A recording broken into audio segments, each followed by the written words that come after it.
So bring it. Early morning, rise up, open your eyes up, looking in the mirror, it gets no clearer. Cause we don't understand our own selves, drowning in sorrow with empty Hennessy.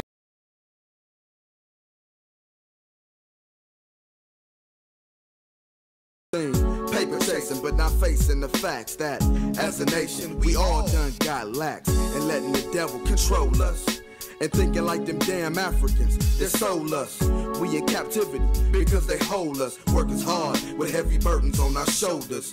Man, I thought we were some soldiers, but every second that I look, we getting creamed like Folgers. You see the... Shalom, Israel. Shalom. Thank you again for joining us for another class here at ISBHPK in Houston.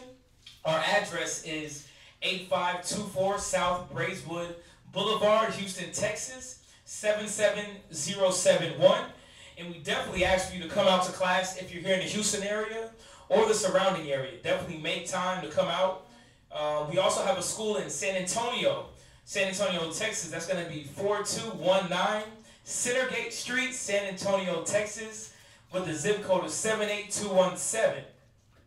As well, we have another brother school in Albuquerque, New Mexico, with the address of 501 Cooper Avenue, Northwest Albuquerque, New Mexico, as well as a school in Trinidad and Tobago, which will be announced.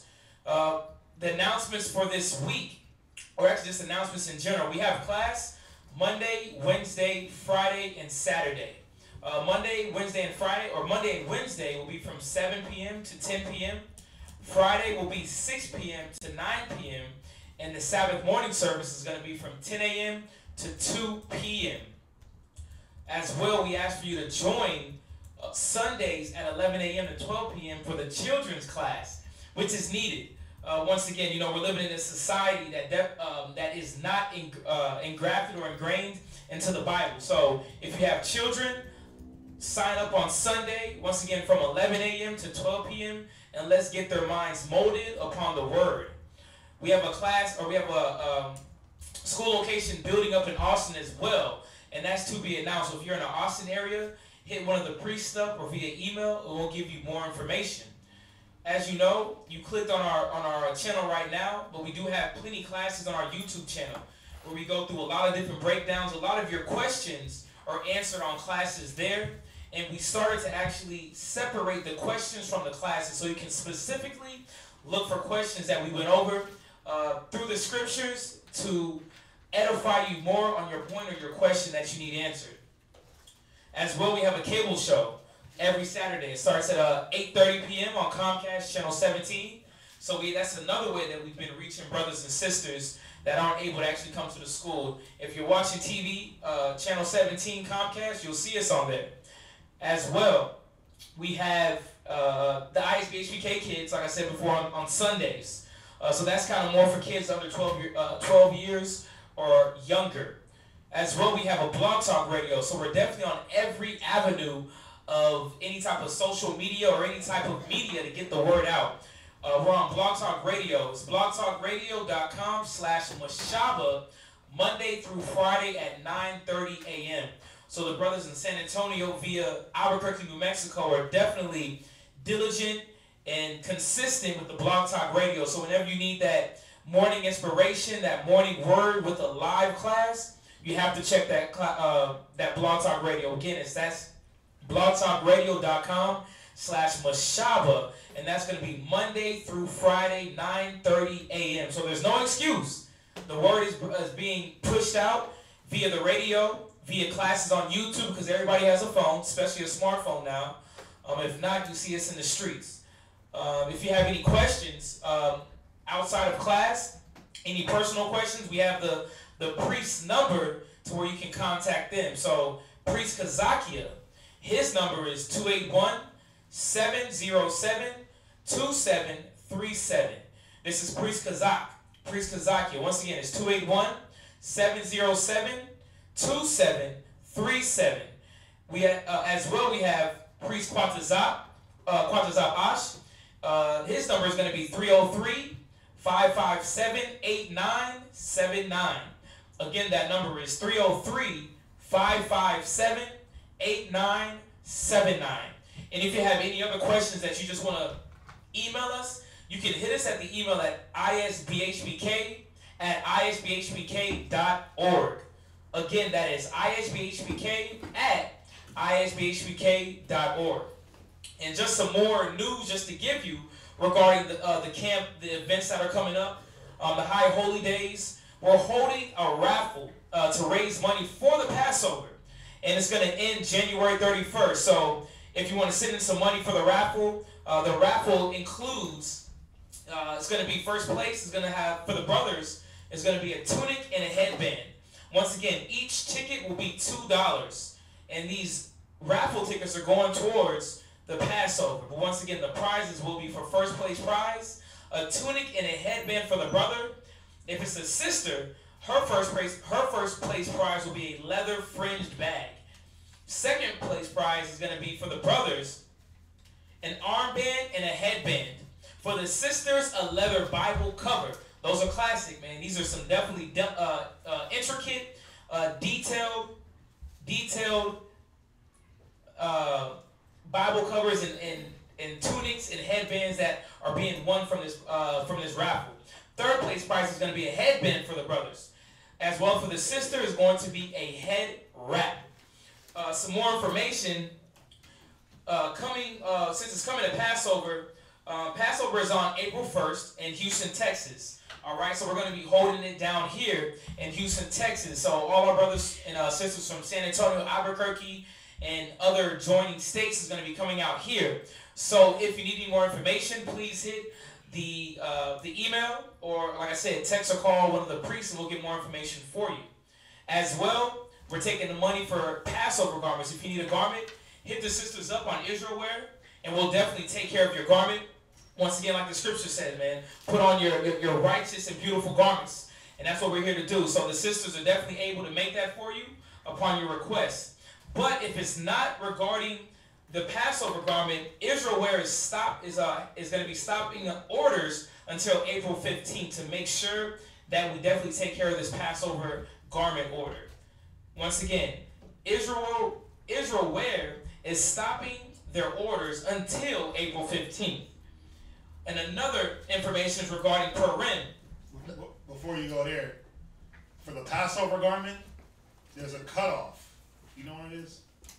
There's a cutoff to where you can submit your money for the Passover garment. So you want to get your money in.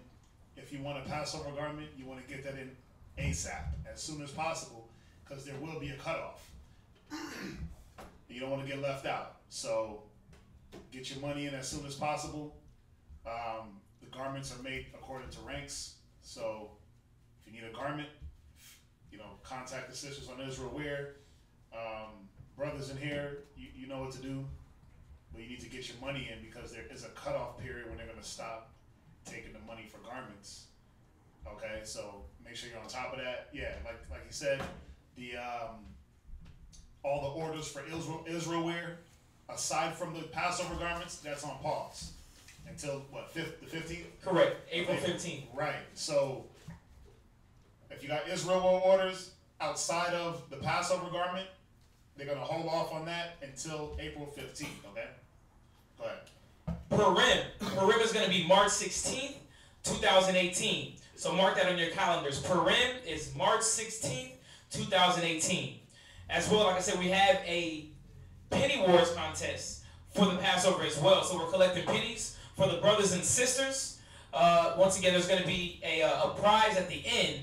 And what's the prize for the penny wars? Prize for the penny wars? Oh, it's another garment? Yeah. The sisters get to make the garment, right? There it is. Like if the brothers win, the sisters make a garment for the brothers. If the sisters win, we gotta babysit we gotta watch all the kids and pay for them to go somewhere. Oh, okay. So we need to win that, bros. Let's get that together. We need garments. Right. So once again, if you're online watching, you can definitely send in your. Give my paper. Yes. God, if you're watching online, definitely send in your money, and we will definitely add that to the brother side or the sister side. If you have any garments that you want to get made, once again, after April 15, you can hit the sisters up again. You can hit the sisters up again on Israel Wear. and that's going to be on Facebook. And they'll be able to go ahead and take care of your orders. We collect money monthly. Obviously, it's ending right now for Passover, so if you can definitely send in your money if you need a garment, get it together as quick as you can so we can take care of that for you. And any donations is definitely needed. Any contribution. When it deals with any type of monetary donations, books, Bibles, that goes for apocryphers, your Zondervan Bible Pictorial Dictionaries, pencil, pens, papers. We definitely have a school, and we can take anything. If it's tables, if it's chairs, if it's vehicles for street speaking, listen, if you have the means to give, please give. We definitely need it. And on the screen, you should see, for any monetary donation, a Wells Fargo account. And as well, if you have Google Wallet, you can definitely send the money through isbhbk@gmail.com through Google Wallet. So once again, like I said, we're out here trying to spread this word to our people. So if you're able to give, please give. And with that, we're going to go ahead and start opening the class with questions. Yeah, we're going to open it up for questions. We're going to try to do, we started a little bit late, so we're going to try to do an hour. We're going to try to do an hour, okay? And then we're going to get into this class. You gotta watch that. Yeah. We're going to get into this class. So there's a question online. A sister put her number in, but also the sister in class had a question on, where's it at? Matthew? What was your question again, sis? Matthew 19 and 28. My question is, when Christ is saying that, I don't know if this is talking about the 144,000, but he said, ye also shall sit upon 12 thrones, judging the 12 tribes of Israel. Is that time when Christ sets his kingdom on the earth? Yeah, go ahead and read that. Matthew's 19 and verse 28. Matthew chapter 19 and verse 28. Go ahead. And Yahushua said unto them, Verily I say unto you, that ye which follow me in the regeneration, when the Son of Man shall sit in the throne of his glory. Go ahead. Ye also shall sit upon 12 thrones. Go ahead. Judging the 12 tribes of Israel. Right. So, yeah, this is talking about when Christ comes back, reestablishes the kingdom. He's going to set up the chosen as the judges. Go to Ezekiel 9. Go to Ezekiel 9, and then somebody else get me Revelation. Actually, get Revelation 7. And then we'll get Ezekiel 9 after. So, yeah, once Christ comes back, because you got to remember, yes, Christ is going to be the king. Everyone's going to have to bow to Christ. But there's going to still have to be lower level rulership, right? He's not going to just be ruling everything as far as doing all it's just like Moses. When you looked at Moses in the wilderness, did Moses judge every single thing? No, right? Not saying that Christ is Moses, but there's going to be lower levels, and we're going to be that level, judging, ruling over the world, those 12 thrones, the chosen, the 144,000. Go to Revelation 7. Revelation chapter 7. You start at verse 1. Verse 1. Now after these things I saw 4 angels standing on the 4 corners of the earth. Go ahead. Holding the 4 winds of the earth. Go ahead. That the wind should not blow on the earth. Right. See those 4 winds? It's talking about that destruction. So he said, I seen 4 angels standing on the 4 corners, right? Holding the 4 winds. So they were holding back destruction on the earth. Go ahead. Nor on the sea. Right, or the people. Go ahead. Nor on any tree. Go ahead, read verse 2.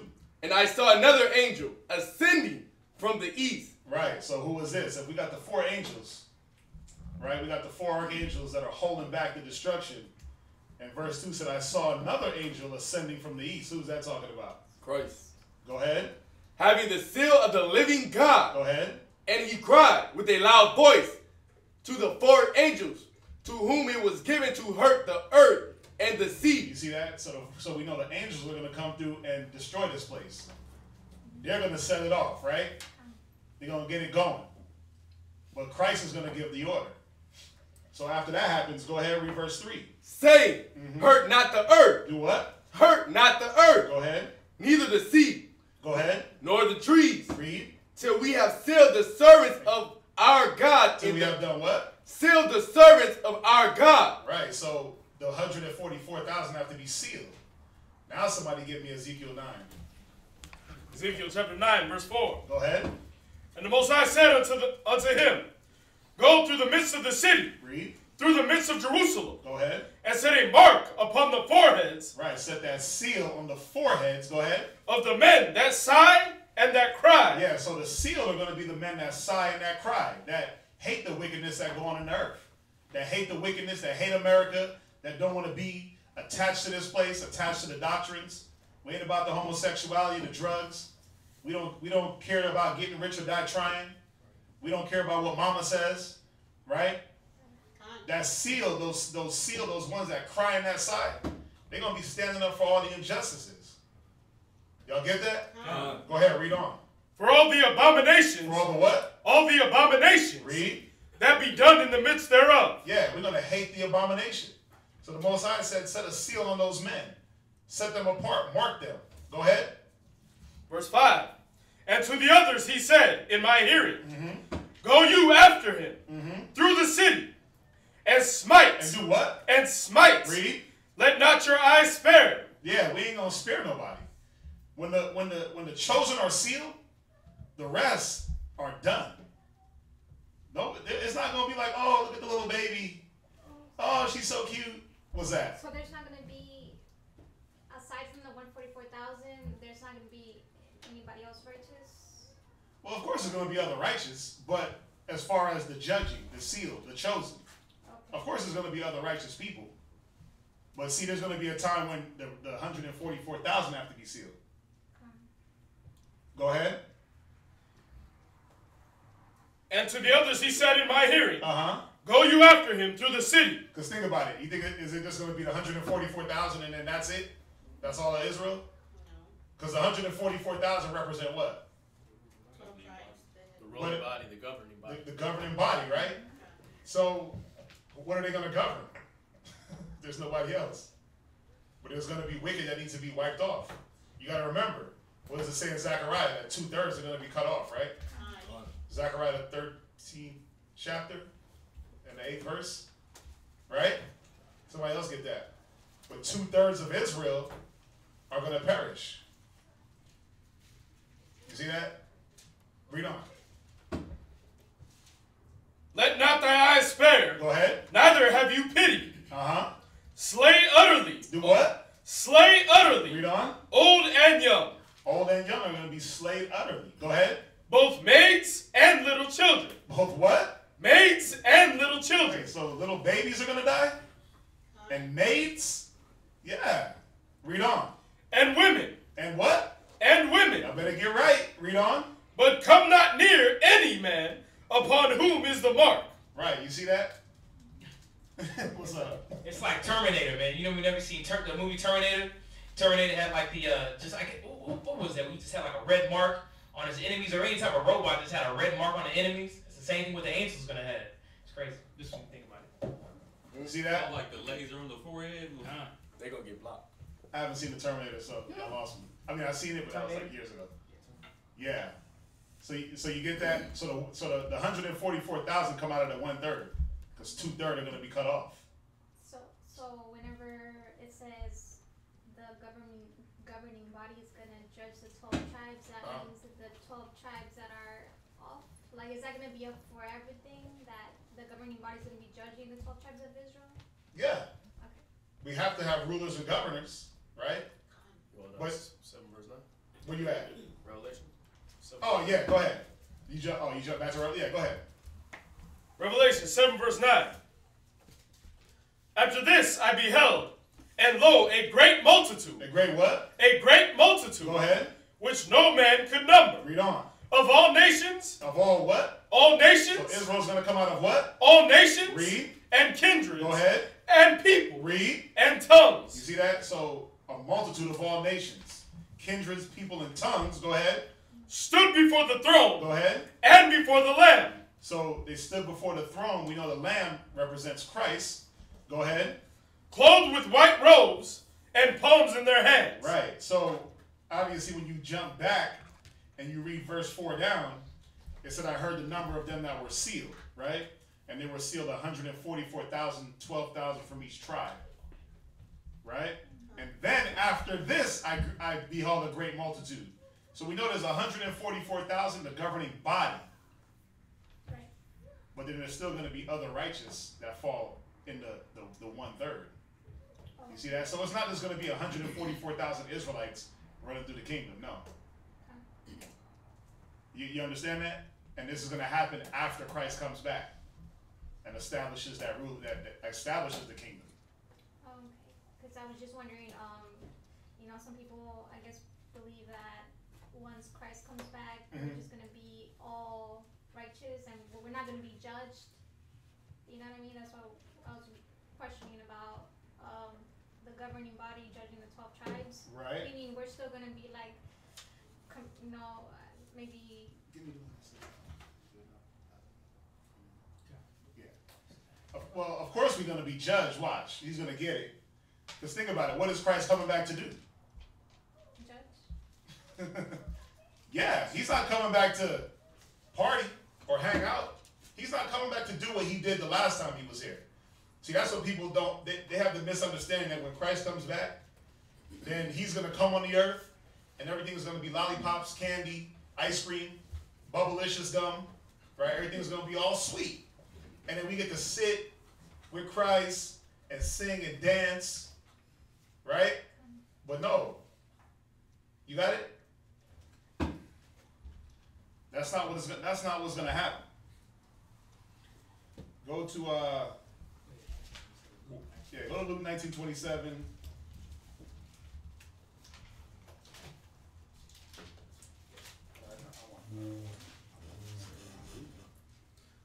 Come on. Luke chapter 19, verse 27. Uh-huh. But those mine enemies. But those my what? My enemies. My what? My enemies. Read. Which would not that I should reign over them. Right. See, Christ is going to reign over them. He's going to reign over the world.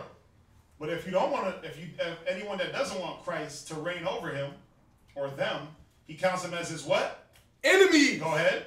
Which would not that I should reign over them. Uh-huh. Bring hither. Do what? Bring hither. Go ahead. And slay them before me. Right. So if no one's going to be judged, then why would Christ say, my enemies that would not let me reign over them, bring them hither?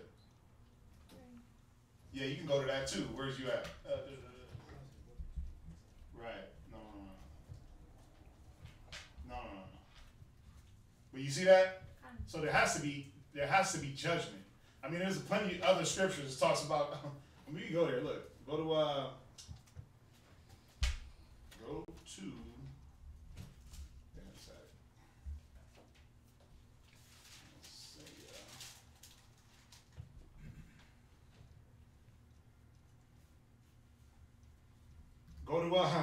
Go to Isaiah 66.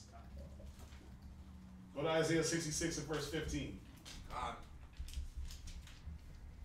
Isaiah chapter 66, verse 15. Read that. For behold, the Lord will come with fire. With ice cream? Will come with fire. With lollipops? With fire. Oh, surely he's going to have hugs and kisses. With fire. Read. And with his chariot. And with his what? With his chariot. Go ahead. Like a whirlwind. Go ahead. To render his anger. Yeah, because Christ is going to be angry as hell. You think you ain't going to be judged after all the wickedness that you do?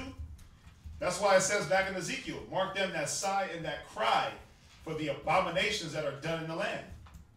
Read on. To render his anger with fury. With what? With fury. Read. And his rebuke with flames of fire. I mean, listen, is that the Jesus that you want? I mean, come on. That's my Jesus. That's not everybody else's Jesus. But see, no, they don't want to deal with this. They don't want to deal with this part. They want to deal with the meek, mild, calm, gentle Jesus. But think about it. Think about this earth. Think about all the abominations. Think about all the homosexuality. Think about all the pedophilia. If you just deal with those two things,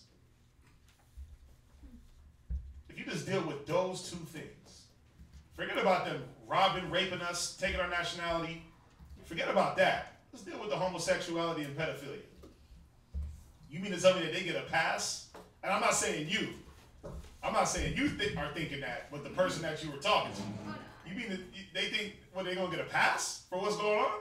And then let's bring in the 400 years of slavery, the rape, the rob, the murder, the castration. Let's bring all that in. They're taking us to different lands and stealing our nationality. Then you bring that into the mix. Read that one more time. Isaiah chapter 66, verse 15. Uh-huh. For behold, the Lord will come with fire. Go ahead. And with his chariots like a whirlwind. Uh-huh. To render his anger with fury. And Read. his rebuke with flames of fire. Read on. For by fire. And his rebuke with what? With flames of fire. Yeah, he's going to rebuke this nation. He's going to rebuke the world. Go ahead. For by fire and by his sword. By fire and what? And by his sword. Go ahead. Will the Lord plead with all flesh. What is he going to be pleading with them about? It's really not going to be about pleading like, oh, get right. Because by the time he comes, it's going to be too late. The time to plead, we're pleading with you now. Get right. Get right. Come on, Israel. Get right. So when Christ comes, you're going to feel that sword. Go ahead. And the slain of the Lord shall be many. And the what? And the slain of the Lord shall be many. Yeah, Christ ain't coming to send, like he said, think that I've come to send peace on earth, Matthew 10. I've come not to send peace, but a sword. You see that? What does a sword do? Kill. By fire and by his sword will the Lord plead with all flesh. Read it one more time. Verse 15, or verse 16. For by fire and by his sword the Lord will plead with all flesh. And the slain of the Lord shall be many. Go ahead. They that sanctify themselves and purify themselves in the gardens behind one tree in the midst, eating swine's flesh. Think about that. You see how the Most High got that sense of humor? Like you over there purifying and sanctifying yourself with swine's flesh. You abominable beast. Go ahead. And the abomination. And the what? And the abomination. Go ahead. And the mouth. Shall be consumed together, saith the Most High. Go to Isaiah 63 and verse 3. Yeah, there ain't going to be no not judging. The Most High is coming to dismantle. Read that. Isaiah chapter 66 and verse 3. Oh, 66 or 63? 63, Salakia. Isaiah chapter 63, verse 3. You can actually start at verse 1. Verse 1. Who is this that cometh from Edom? Go ahead. With dyed garments. With what? Dyed garments. What are they going to be dyed in? Read on. From Bozar. This that is glorious in his apparel. Traveling in the greatness of his strength. Go ahead. I that speak in righteousness, mighty to save. Right. So who is this talking about, class? Christ. Yahushai, right? And it said his garments will be dyed. Read verse 2. Verse 2. Wherefore art thou red in thine apparel? Said I'm red in my apparel. Go ahead. And thy garment like him that treadeth in the wine fat. Yeah. You ever see them tread wine? It's like a big circle. It's like a big round trough. And they will press it with their feet and just stomp the wine out. And it has like little holes where the wine just goes into the little buckets. Yeah. That's going to be Christ stomping out these nations. And some of Israel. Right? Go read verse 3. Verse 3. I have trodden the winepress alone. I have done what? I have trodden the winepress alone. Yeah, see, Christ ain't coming to hug, kiss. He ain't coming to do that. He ain't coming to marry you. He ain't coming to get you and your husband together. He's not coming to do any of that. He's not coming to preach. That's what people don't understand. Christ ain't coming to preach the word. He's coming to execute vengeance. He said, I have treaded the winepress alone. Go ahead. And of the people, there was none with me. Go ahead. For I will tread them in my anger. In my what? In my anger. In my happiness. In my anger. I'm just a butterfly. In my anger. I'm just going to be floating on clouds, baby. In mine anger. Read. And trample them in my fury. And their blood shall be sprinkled. And their what? Their blood shall be sprinkled. Go ahead. Upon my garment. Read. And I will stain all my raiment. Read verse 4. Verse 4, for the day of vengeance is in mine heart. Yeah, see, Christ is coming for vengeance. Christ is coming for vengeance upon the things that's been done to us. You understand that? So these are the scriptures when a person says, oh, we ain't going to be judged or Christ ain't coming to judge. To a point, they're right. He's not just going to come to judge. He's coming to actually bring judgment. And then he'll judge the righteous. You get that? You have another question? It's about the same thing. Uh-huh. So like aside from the other nations being judged, You said from besides what? the other nations being judged. Uh-huh. Because in Matthew's, the scripture I had a question on, it says that the governing body will be judging the 12 tribes, meaning Right. Israel. Yeah. So will that vengeance or judgment be everlasting for Israel? No. Okay. No. It's not going to be everlasting. Because then there wouldn't be enough people to wipe out. Like, well, what do you mean by that? Or because it says, in Matthew's, the scripture I brought up, it says, When it says judge of 12 tribes? ye also shall sit upon the 12 thrones. Right. So judging are you saying that, are we going to be judging Yeah. forever? Yeah. Well, we're going to be judging here on earth for a time. For only a certain time. Right. Okay. It's not like condemnation. It's talking about judging, like making decisions for Israel, right? Right. Is it? Oh, okay. Yeah, it's not, because Christ is already going to do that. Christ is coming down to exact that death. But you gotta have people that make decisions, right? What's gonna be best for the nation? You know what it's like? It's like a big council.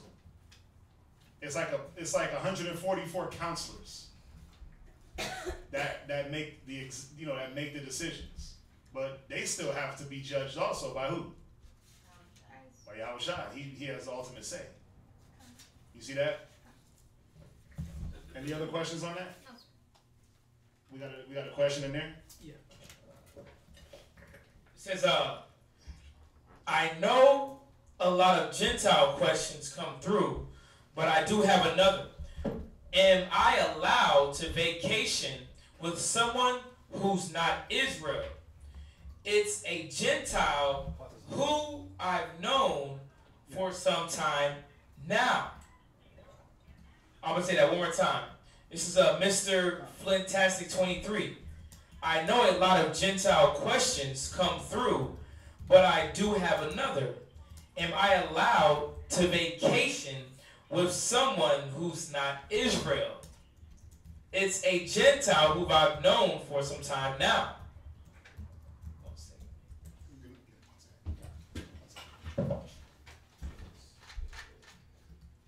Give us 1 second.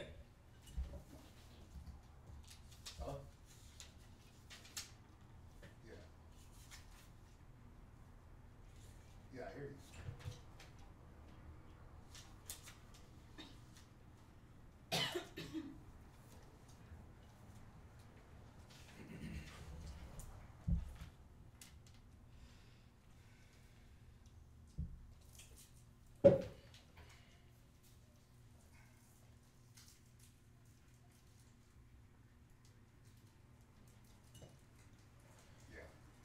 If somebody can give me Luke chapter 16 verse 9.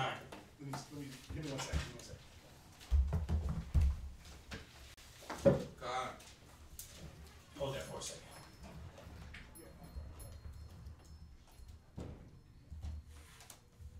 It's actually a good question. Give me one moment.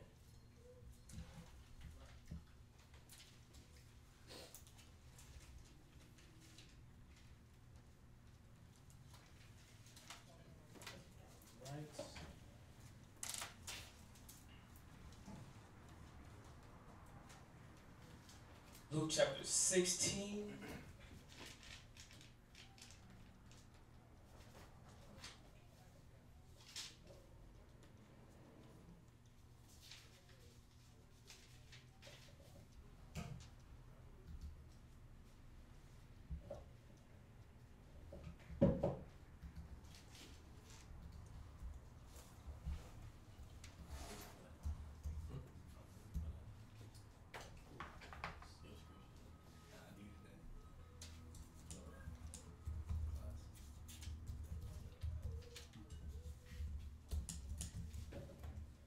Can somebody give me Ecclesiastes chapter 37 verse 12 as well?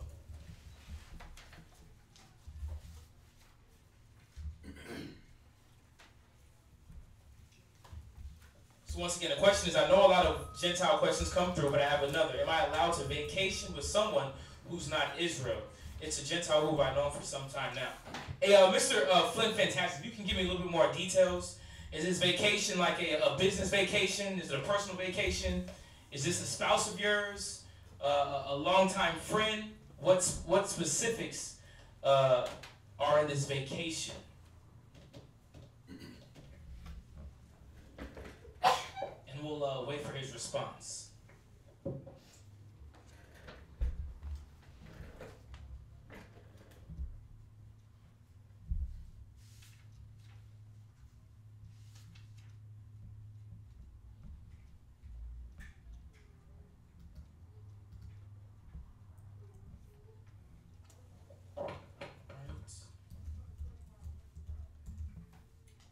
And actually what I'll do, I'm going to do this. Mr. Flip Fantastic, I'm going to hold your question for a second, and I'm going to come right back to it after you respond to that. This is for, the next question is Mercy Ampoha. She says, are the chariots spaceships? You know, a lot of people, they see UFOs, and that means unidentified flying objects. According to the Bible, they actually are chariots, but we'll give you some scriptures on that. So, Mr. Flint Fantastic came back and said, just a longtime friend, nothing sexual. So the question is... Sorry for that. Had to take a quick emergency call. Sorry about that. But I know a lot of Gentile questions come through, but I have another. Am I allowed to vacation with someone who's not Israel? It's a Gentile who I've known for some time. He says, just a longtime friend, nothing sexual.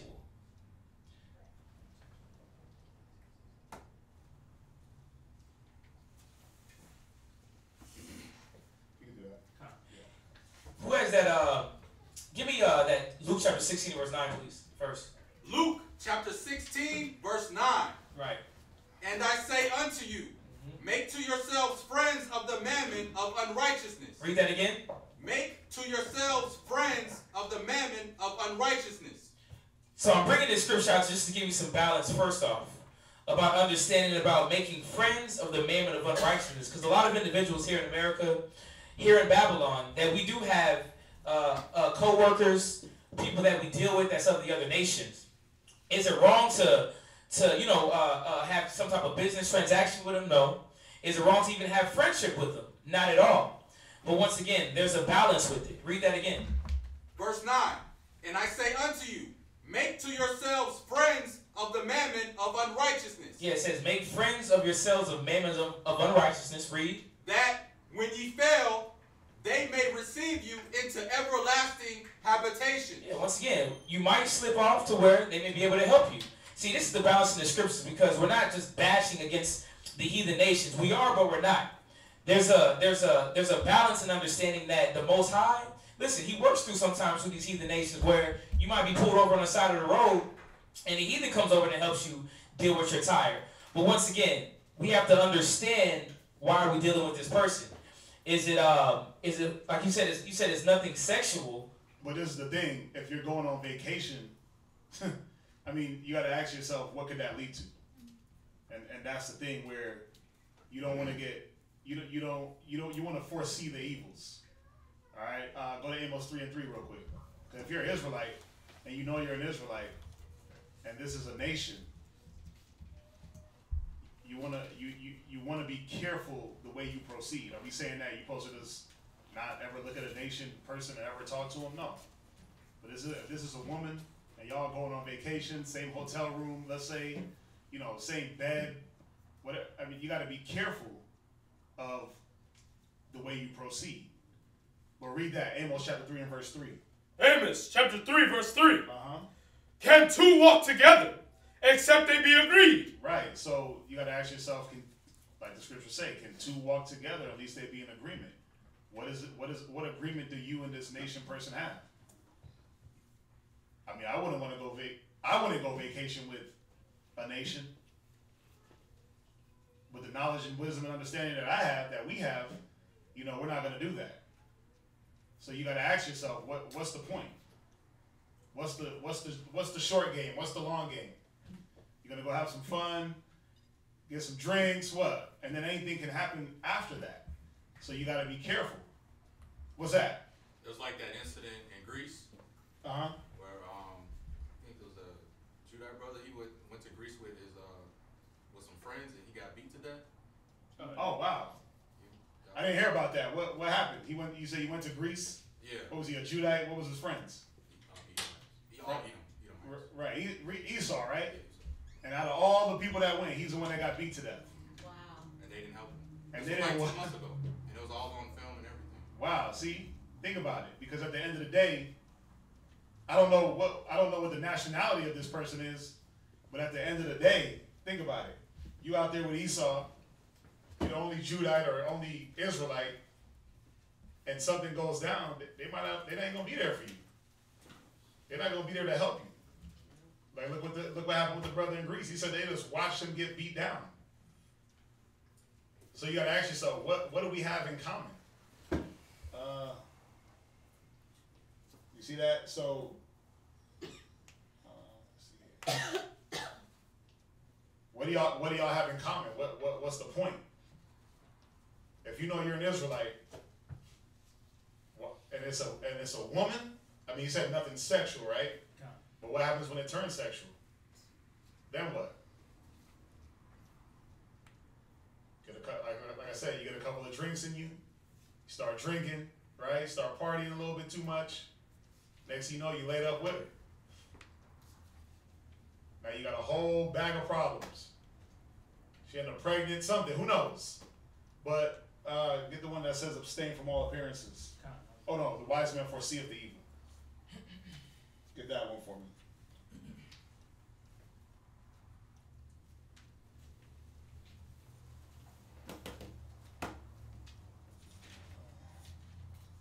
Get that one for me. Go to Proverbs 14:16. Proverbs chapter 14, verse 16. Go ahead. A wise man feareth and departed from evil, but the fool rageth. It says a wise man does what? Feareth. Read. And departed from evil. Go ahead. But the fool rageth and is confident. Yeah, but a fool is going to be confident, like, oh, no, it's just vacation. We just chilling, nothing sexual. But see, a wise man, he's going to fear. I'm like, man, I'm not hanging out with them because I don't know what can happen. And he said he's going to fear the evil and depart from it. Y'all understand that? So, yeah, you got to be careful. You got to be careful with who you're hanging out with. If you got the wisdom, you got the knowledge of who you are, you got to be careful because the Most High he can test you out with these people. Y'all get that? Come on. There's one more I was looking for. Where you at? You can go to there too. Yeah, go there. Go to Ecclesiastes 37. Yeah. Ecclesiastes chapter 37 and verse 12. Because this is an important scripture as well. And this is a good question because a lot of our people, once we come into the truth, we try to still hang around the filth that's in the world. And one thing, even with myself, you know, I have a lot of, I'm from this area of Houston. And I have a lot of friends, you know, that are of Israel and not of Israel as well. But the thing about it is that they know what I do, what I stand for. But a lot of times I stray away from them. I stray away from them. If it's not, if they're not asking for no counsel, want me to go out and chill, I normally don't do that. The reason being, read this. Ecclesiastes chapter 37 and verse 12. Right. But be continually with a godly man. And at the end of the day, it doesn't even really come down to nations. It comes down to righteous and unrighteous, right? Clean and unclean.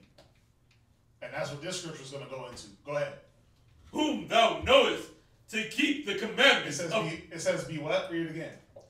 But be continually with a godly man. Go ahead. Whom thou knowest to keep the commandment of the Lord. Yeah, it says read that last precept. Who knowest to keep the commandments of the Lord. Yeah, the Most High wants us to be around righteous individuals. Why? Because when we slip up, we may have somebody next to us that checks us with the scriptures. Like, nah, that's wrong. Nah, sis, that's wrong. Read that again from the top.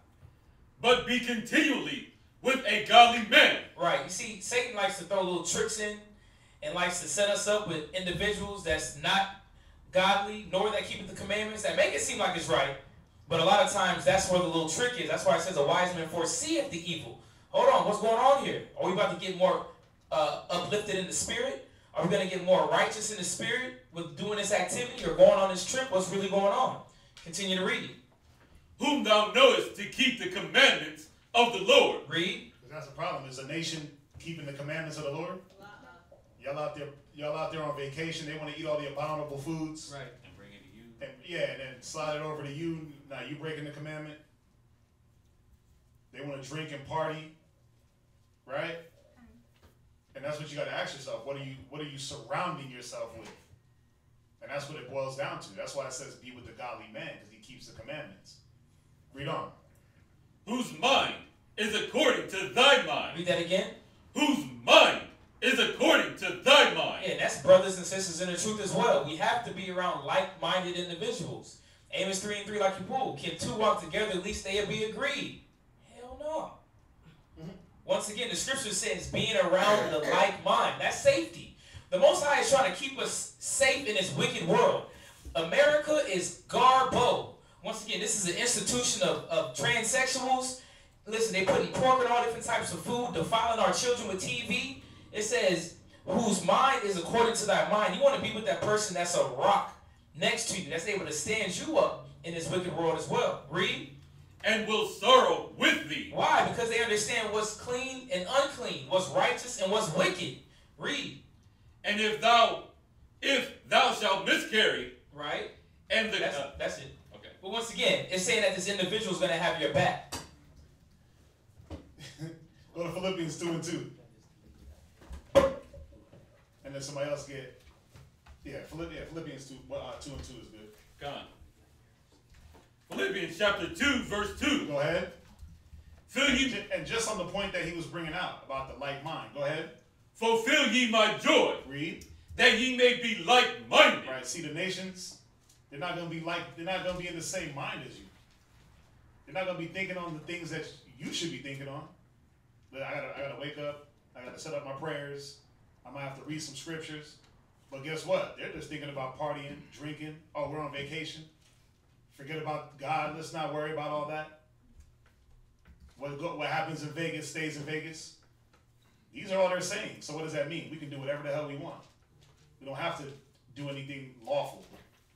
It could be lawful. It could be unlawful. But this is what you're surrounding yourself with when you're with these nations. Go ahead. Having the same love. Go ahead. Being of one accord. Right. See, the nations aren't on one accord with us.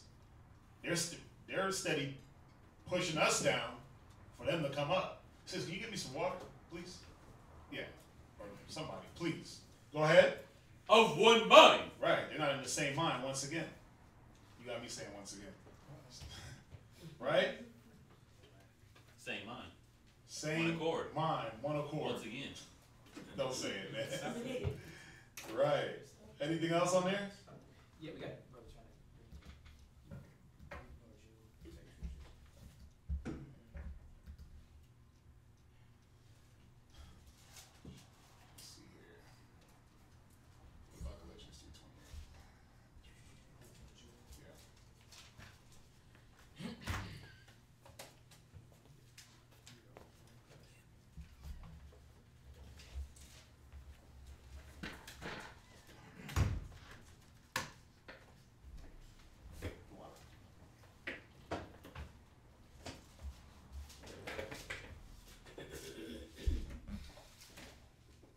Yeah, see, what about Galatians 3:28? Roman.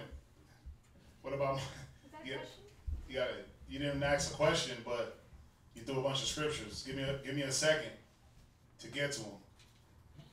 You gotta give me a second. You're just throwing them out there. Give me a sec. So let's go there real quick. Can't find nothing in my Bible. Galatians.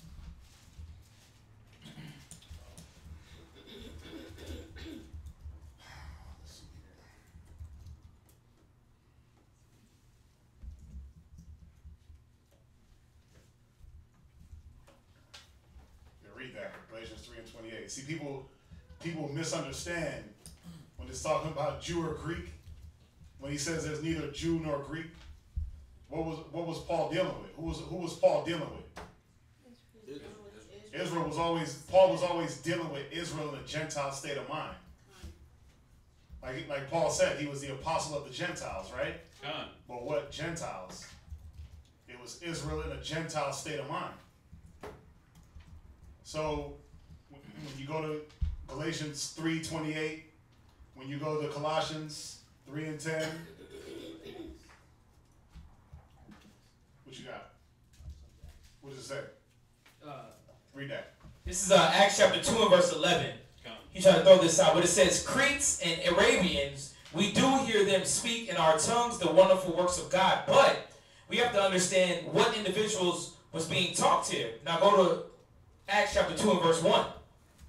Acts chapter 2, verse 1. Read.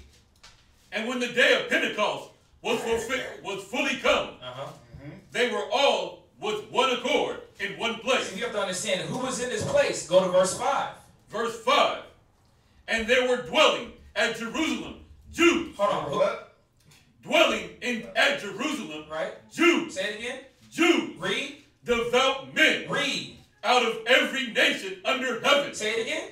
Out of every nation under heaven. See, the Bible, once again, the Israelites were spread abroad. So we were under every nation under what? Heaven. Read that again from the top. And there were dwelling at Jerusalem Jews. What? Jews. This is Jews. Read. Devout men. Read. Out of every nation under heaven. So that's why in verse 11 it said Cretes, Arabians, and if you go up, we do hear them speak in our tongues because the men of Israel were spread abroad amongst every nation. We spoke every tongues.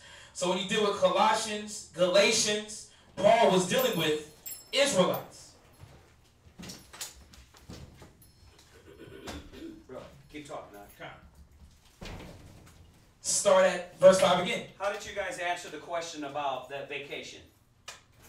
How was that answered? Who answered that question? You guys answered that question? Yes, sir. Did y'all make sure you didn't tell them that, huh? We're still on it now. Oh, okay, yeah. What are they going on vacation for? That's what he said. He said, Did y'all ask that? yes, sir. What are they going on vacation for? They didn't say it. He said That's the first question that you should have asked them. Is what is the vacation for before you put Luke the 16th chapter? The first thing you should ask them is, well, what is it for? Is it for business? Is it for or personal? That way you would know how to judge in the situation of be ye friends of the mammon.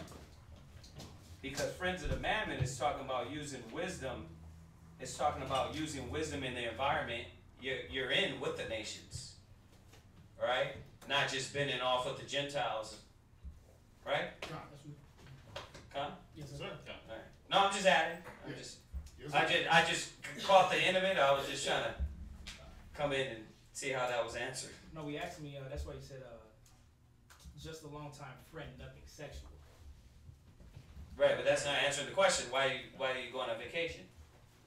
Right? Because remember, the scriptures say we're supposed to be separating ourselves. Y'all touch on that? Amos 3 and 3 we went to? Yeah. Right. Yeah, I mean, we're supposed to be separating ourselves. Why not going on vacation with them? You know what I mean? You know, unless, like I said, unless you're doing a business meeting or something for work or something like that. Otherwise, we shouldn't have no, like, I'm not going on vacations with random Edomites and Gentiles. Like if they family or friends. You said friends of the mammon, yeah, but this is not talking about, like, we got to understand, it's not saying that, listen, you go out and you just start being buddies with them and then you start hanging out with them and letting them come over and, you know what I mean? It's not saying that. Right? Right, no. Yeah. So we went to, what did we go to? Ecclesiastes 37? Yeah, okay. No, go ahead. I was just adding. About being with the godly man? Yeah. Right. What else is he saying? Not just the scriptures about, he's basically bringing Gentile scriptures regarding, Where are you at? Acts chapter 2, verse 5. Go ahead. And there were dwelling at Jerusalem. Go ahead. Jews, devout men. So they were what? Jews. Read. Devout men out of every nation under heaven. So we got to understand that with a lot of with these scriptures that it's talking about, whether Jew nor Greek, these were still Israelites in a Gentile state of mind. Okay? Y'all get that? Uh-huh. Let me see here. You forgot to. About the, what was that one?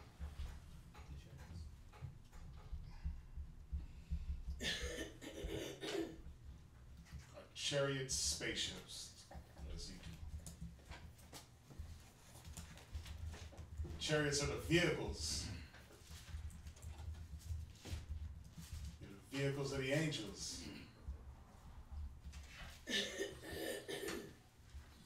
What is Ezekiel?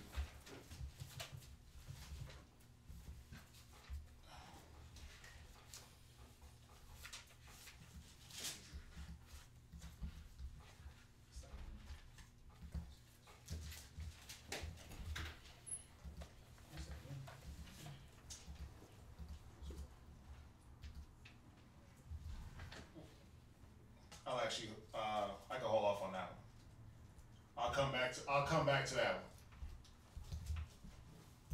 one. I'll come back to that one. Anything else on there?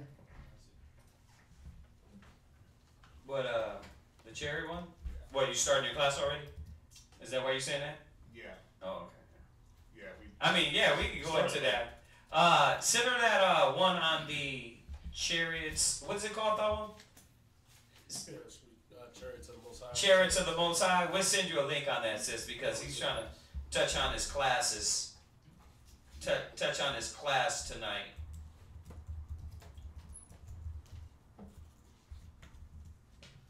Let's get in it. Let's get in it. So the title of the class, Walking Like He Talking. Right? We're going to be going into just dealing with like the hypocritical mind state, right? The person that talks about it but doesn't want to do it, right? So the first scripture we're going to go to Deuteronomy. Go to Deuteronomy chapter 4 and verse 5. Deuteronomy chapter 4, verse 5. Go ahead. Let's wait for everybody to get it. God.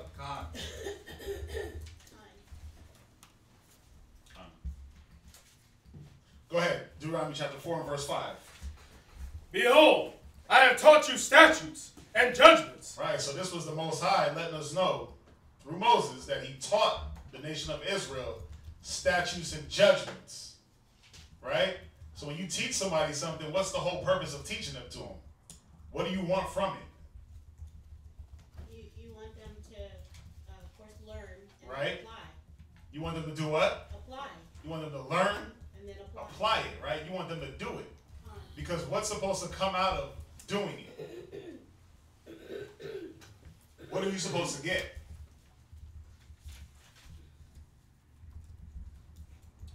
Who knows? Well, it's the righteousness. It's the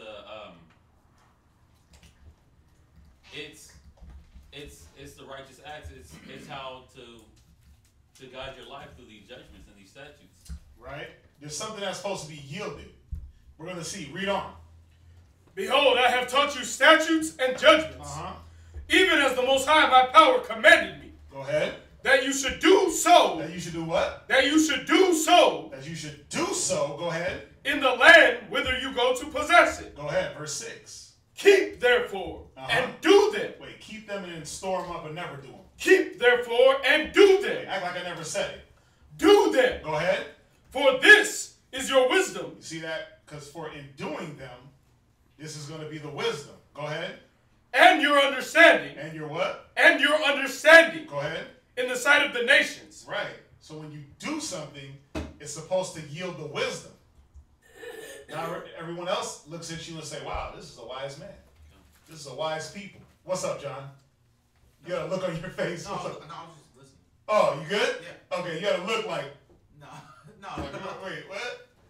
But you get that? So he said, keep therefore and do them. For this is what? For this is your wisdom. Go ahead. And your understanding in the sight of the nations. Go ahead. And that's usually the problem, the doing. Right? That's always the problem, the doing. How do we get better at doing it? Instead of talking about it, how do we do it? Right? What's the biggest problem with Israel? You got Isaiah 30 in there? Yeah. Okay, go ahead. Yeah, I got it. Right? What's the biggest problem in there? Is Israel not doing it, right?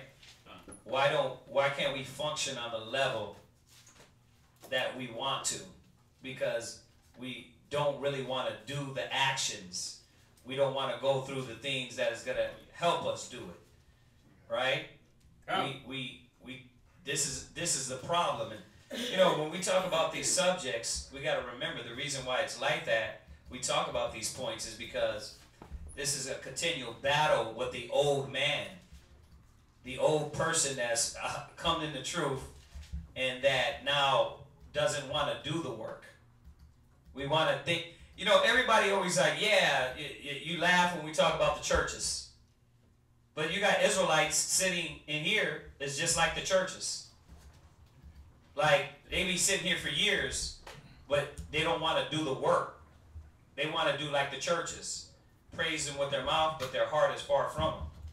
So this is a big problem, and then it yields what? You reap what you sow. So that's the point of this class. You're reaping what you sow, and then you're trying to act like, well, the truth ain't working for me because you're not doing it.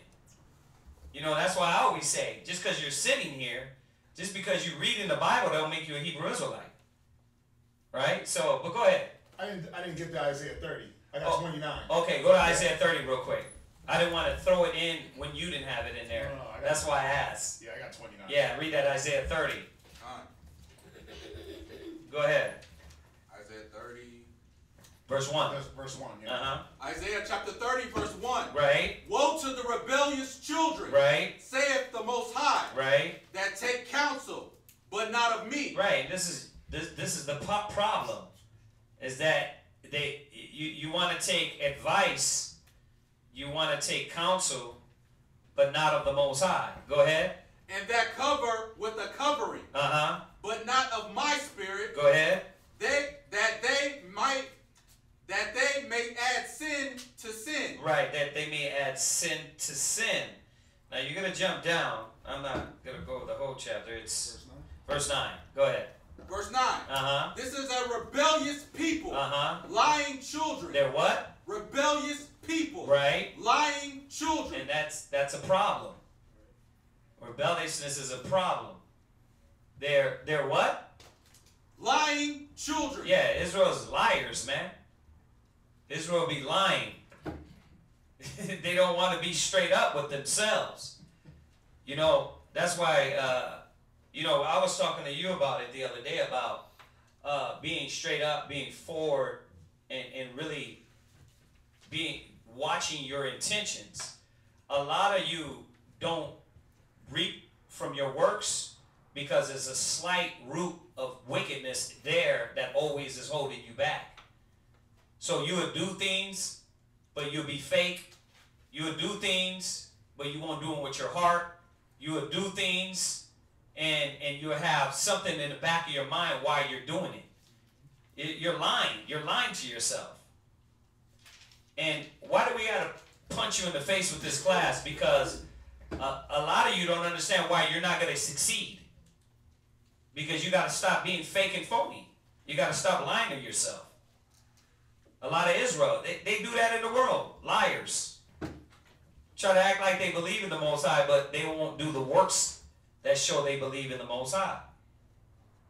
Well, how do you know these people? Well, how do you know them? They're quick to abandon, right? Oh yeah, when it gets hard. When it gets hard, they're quick to abandon. Just take the list. If you don't know the list, if you want to know if you're fake or phony, write down, am I quick to abandon ship? Right, real quick. That's at the top of the list. Because how many of you still fighting for your relationship when you feel it's in a bad situation? And how long you been doing that? But that's the point. See, you don't got to answer. You don't got to answer because you'll be fighting for this relationship that you didn't want to deal with for years. But when it comes to the Most High and the truth, that quick you abandon ship. That's why it says you're lying. That's how we judge your intentions. That's how the Most High judges our intentions. Right? I know I fight for my ribs. I done fought through thick and thin, battling to keep my women. Dealing with their old man and old ways. And I know they did the same with me. But how many of y'all do that for the truth? I know you got a time limit on it. There's a limit on it. And that's what you got to check within yourself. Go ahead. Children that will not hear the law of the Most High. Children that will not hear the law of the Most High. And that's what we're going back to. Because the law of the Most High was supposed to imprint on us to do the will of the Most High. Doing the good. But Israel don't want to hear. They want to hear. They want to praise. They want to hallelujah. But they don't want to do it. Lying children. Go ahead. Verse 10. Uh-huh. Which say to the seers, see not. That, and why he goes back. Go ahead. Yeah, like, don't see the bad that I'm doing. Don't talk about it. Let's just deal with the good. Right? See not. Go ahead. And to the prophets, prophesy not unto us right things, speak unto us smooth things. Yeah, but I want to be spoken to smoothly. I don't credit me too much. That's why I can't do it. That's why I can't put my all in. Go ahead. Prophesy deceits. Do what? Prophesy deceits. Yeah, it's almost like you want to be told lies about yourself, about what you're supposed to be doing, how you're supposed to be doing it. Don't tell me what I'm supposed to be doing. I don't want to hear that. I just want to hear God is good and I can get home and just chill. I don't want to hear that I got to present myself a living sacrifice. I don't want to hear that I got to get up, grab my, bear my cross. I don't want to hear that. I just want to hear that Christ is black. I'm black. Christ is a Hebrew. I'm a Hebrew. Right? I'm a chosen person of God. And that's it. That's all I want to hear. You want to be prophesied deceits. You want somebody to deceive you. But see, the difference is we're not going to deceive you here. We're going to tell you the straight up truth that when you hear this word, it's time to get to work. Hearing that you're an Israelite, hearing that Christ is black, right? Hearing that you're the chosen, that's just the beginning. That's just the beginning of the beginning. Now you got to put that into work. You got to put that into effect. You got to use that information to urge and nudge others. But a lot of us just want to sit on the fact that, oh, I can use the Bible to get women. Right? I can use the Bible to get women. I'm going to have spiritual powers in the kingdom. All these things that don't matter at this time, where I can use the Bible right now to just boss my woman around. But you don't want to use it to boss yourself around and get yourself motivated. Jump back. Oh, no, we read Deuteronomy. Go to 2 Corinthians 8 and 11. So the Most High said he gave us laws, statutes, commandments, right? No. He gave us these things. But did he give it to us just for us to sit on? Just for us to say, damn, that was a good saying. And put the book on the mantle? What's up? Now, it reminds me of whenever Christ was speaking, and he had a multitude around him, and it never talked about the multitude coming up to Christ asking him questions after. They all just departed. Think about it. Christ was dropping down knowledge, wisdom. They heard it and left. The only ones that came up to him was the disciples. Were the 12. Yeah, that he chose, but still. Multitudes left. They came and they left. Good sermon, sir. Shalom. They didn't have to do the things that Christ was saying. They didn't want to have to change. Read that. 2 Corinthians chapter 8 and verse 11. 2 Corinthians chapter 8 verse 11. Go ahead. Now therefore perform the doings of it. Wait, perform the what? The doings of it. Perform the what? The doings of it. Yeah, you're supposed to perform the doing of it. Not just the hearing of it. Like, damn, Rakataya Howard, that's a dope scripture. Right? That's how brothers get. That's how sisters get. Like, wow, that was a powerful word, brother. But then it's like, okay, now when it's time for you to use it, because you're going to get tried by the same word, you don't put it in action. You fail the test. I've seen it a lot where we'll go through a class, and a day later, a brother's living that whole topic and don't apply not one scripture that he had in his notes. And what happens? He has to keep going through the same trial and tribulation until he finally picks it up. Read it one more time. Now therefore, perform the doings of it. Go ahead. That as there was a readiness in to will, so there may be a performance also out of that which ye have. Yeah, and that's another problem where we like to look at what we don't have. We look at what we don't have and we try to use that as a reason why not to do things, why not to use the word. Instead of looking at the willing mind that the Most High is trying to get you to, instead of having that willing mind to propel you, you look at what you don't have. You look at all the carnal things you don't have. You never look at the spiritual things you don't have. How come brothers never do that? Right. Like, man, I'm missing some of these spiritual gifts. How come sisters never say that? But they always look at the carnal. My car, my shoes, my neck, my back, my kids, what I gotta cook, right? Brothers, my rib. I can't go out today, man. My rib's tripping. But we always ask the question, how many of y'all don't go to work just because you had an argument with your spouse? Who does that? Nobody, right? You don't have an argument with your rib and then all of a sudden, with your wife, and then all of a sudden you just didn't show up to work for a week? Or didn't go to work that next day? Oh, why? Because what was going to be affected? That money. That money was going to be affected. That carnal. That carnal, right? But that's the problem. That's where we got to change out of and see that it can't be about the carnal. It's not about what you don't have. It should be about what you do have. Read verse 12. God, verse 12. Uh-huh. For if there be first a willing mind. Right. Because this is all you need. Is that willing mind. That willing mind that hears the law and says, you know what? I can do that. I can love my brother as I love myself. I can love the Most High with all my heart. Oh, pork? I can do that. Shrimp, crabs, lobster? Yeah. I don't need that. That's bad for me anyway. Smoking cigarettes? I didn't never need that. Weed? Never needed that. I'm an alcoholic? Yeah, I could dial back on a few brewskis. Pride? Envy? Hate? Yeah, I can work on those things. I can rein them in. But you got to have that first what? First be a willing mind. Go ahead. It is accepted according to that a man have. Right, but see, that's why a lot of brothers' deposits get rejected. That's why a lot of the carnal effort you put in, it gets rejected. Why? Because your mind was never willing. So you run around, you do all the carnal things, thinking that you're going to benefit, but then what happens? The Most High is like, nah. You're stuck in the mud. You're stagnant. Because your mind is not willing. It's not willing to change. It's not willing to accept the things that you're supposed to do. As a man, as a woman, as a leader, as a follower. And that's the problem with a lot of us. Go ahead. And not according to that he hath not. Right. See, and the Most High is not looking at what you don't have.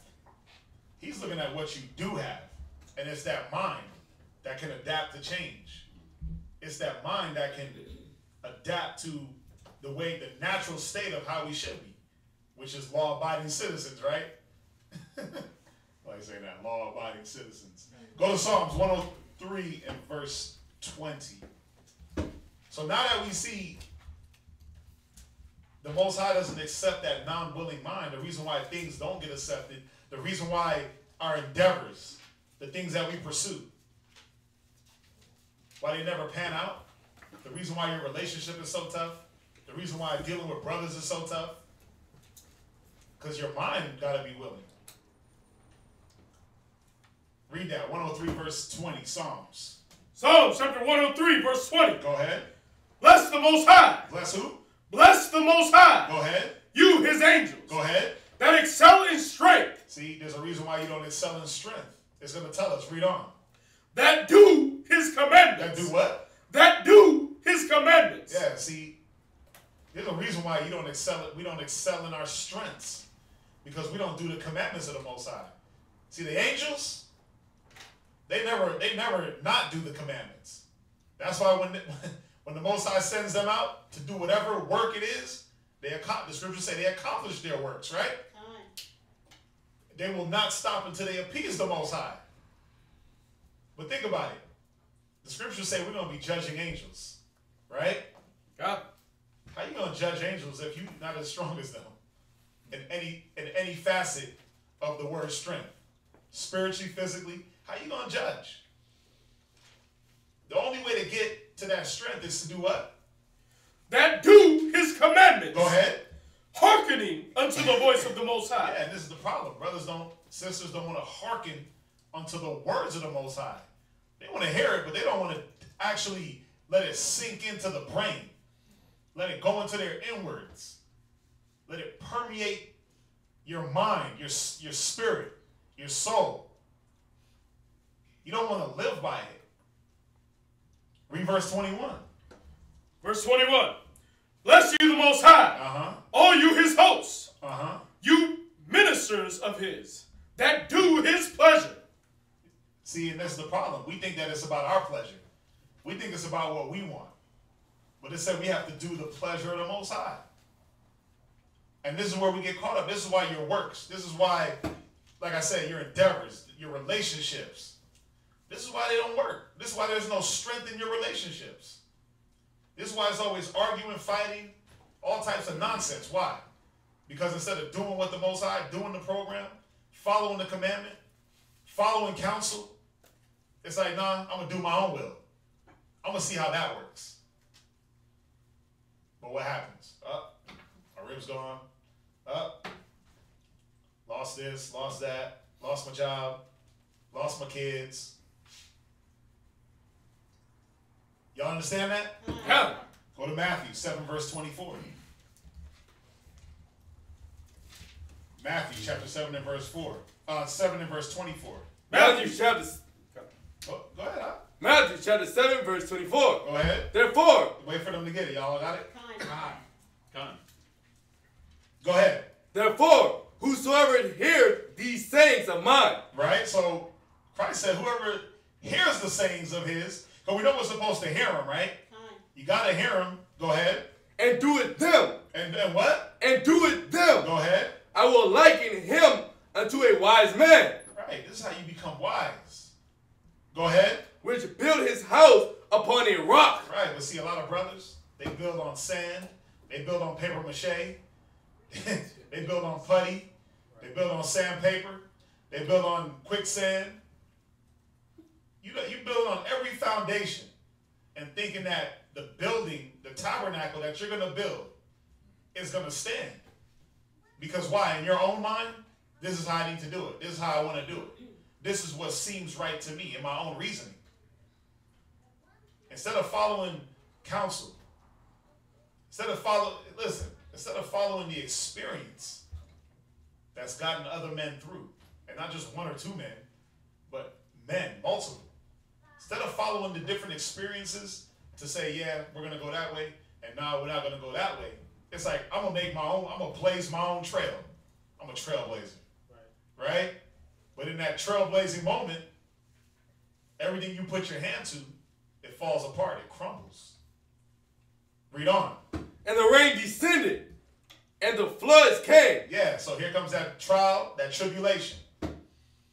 You build in wisdom, here comes the trials and tribulation. Every man's work shall be tried in fire. Right? So here comes the rain, here comes the floods. Go ahead. And the winds blew and beat. Here comes your rib tripping out. Here comes your mom trying to pull you out the truth. Right? Here comes the physical ailments and all these different things. Go ahead. And beat upon that house, and it fell not. And it beat upon your works. It beat on your works. All these different trials, all the fire. It tested out the walls, tested out the roof. And it said what? But it fell not. But it fell not. Why? Because it was built in wisdom. It was built through counsel. It was built through following. It was built through order, discipline, consistency. All these different things that a person that doesn't want to do the work, do the word, they're not going to attain these things. They're not going to be consistent. They're not going to be diligent. They're not going to be, what's that?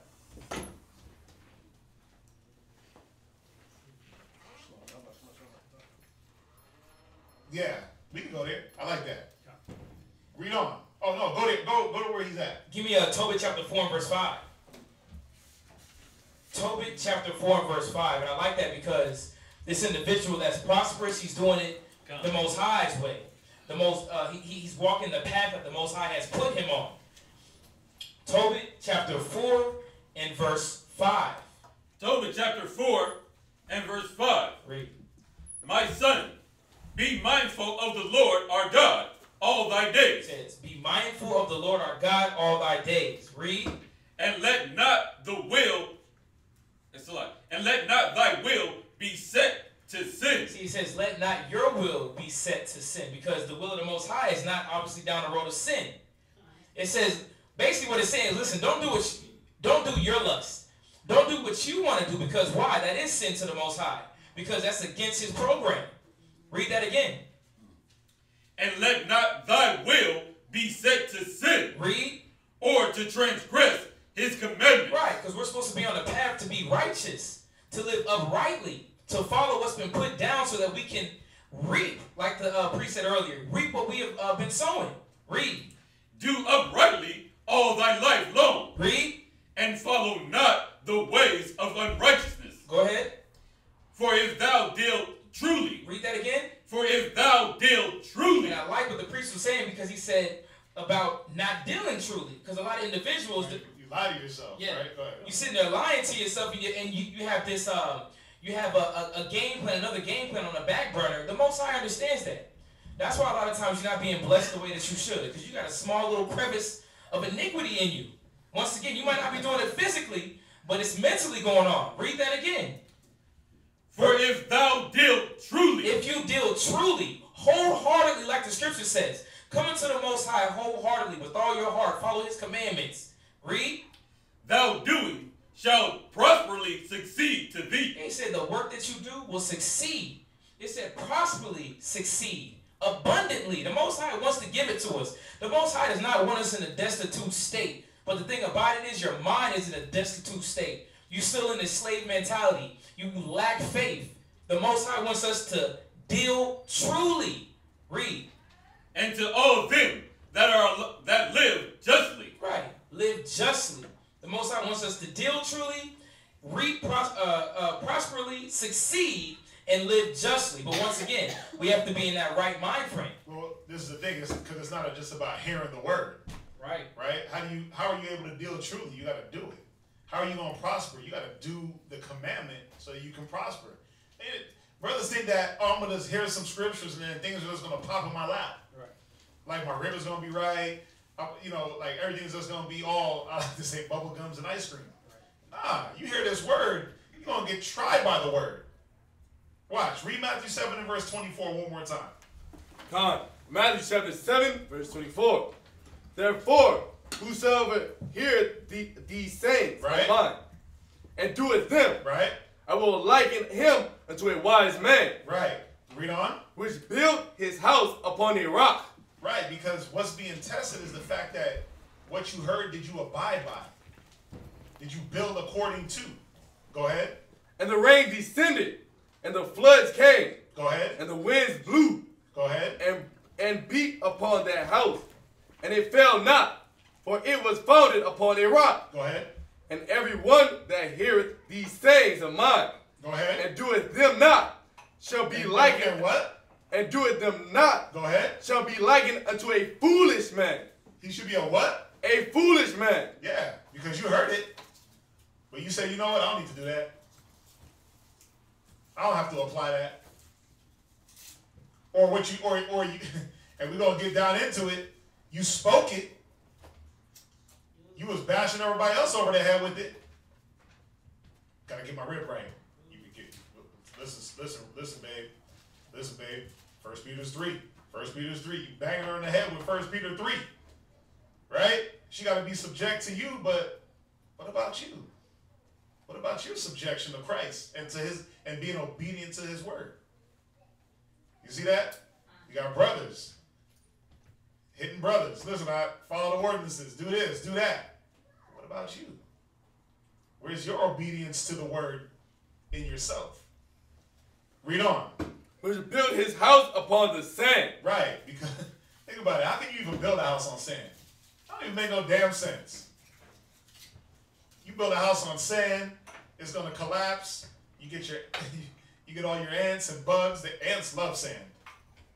Right? You wonder why you got an infestation problem? We said, no, don't build over there. Don't build on that. That's sand. There's an anthill over there. When it rains, the sand is going to wash away, and your foundation is going to move. Nah, I'm good. I like the sand. I bring beach to the sand. Sand to the beach? Yeah. Anyway, read on. Verse 27. Go ahead. And the rain descended. And the floods came. Right. See, now that trial and tribulation came. The rain, it wasn't even a big rain. You got like partly cloudy with a chance of rain. Go ahead. And the winds blew. You got a little bit of wind. You got like that 10 miles an hour wind. You ain't getting no 50, 60 miles an hour wind. You got light tribulation. Go ahead. And beat upon their house. Go ahead. And it fell. And what? And it fell. Yeah, your works collapsed because there was no strengthening. It wasn't built with a good foundation. It wasn't built according to the law. It wasn't built according to the doing of the righteous acts. You understand that? God. And this is what we got to understand when we got to understand that the scriptures, they swing both ways, man. When you talk it, what's going to happen? You're going to be tested on it. You're going to be tested on what you say. You're going to be tested on the things that come out of your mouth. That's why the scriptures talk about being rash with thy mouth. Right? Be not rash with thy mouth. Because why? When it's time for you to live up, are you going to live up? Or are you going to say, well, Most High, I didn't have this, I didn't have that. Right? Christ's going to come. How come you didn't do that, but you talked it? Well, you know, I didn't have certain things to perform it. Nah, but you should have had a willing mind, like the scriptures say. You should have gave your mind, and I would have provided everything else. I would have gave you whatever you needed to succeed as long as your mind was in it. But since your mind is not in it, now you have excuses. Now you become that sinful man that's full of excuses. Y'all get that? Go to Romans chapter 2 and verse 17. See, we don't want to be in the mode of, I'm going to use the scriptures to correct and beat down and smash everyone, but not let them smash me. I'm going to cut you with the word when I want you to get right, but I'm not going to let it pierce me. Romans chapter 2 and verse 17. Romans chapter 2 verse 17. Go ahead. Behold, thou art called a Jew. And retest in the law. And restest in the law. And that's all. We all call Jews in here, right? We're all Israelites, right? We all rest in the law, right? That's what we use. The law should be our resting place, right? This is what we use to combat different doctrines and keep ourselves right. The law should be our comfort, right? Go ahead. And makest thy boast of the Most High. Yeah, but see, a hypocrite, he rests so far in the law, but he's like, yeah, I'm going to tote it. I'm going to tote this Bible around. He's always looking at something. He's always finding something to check.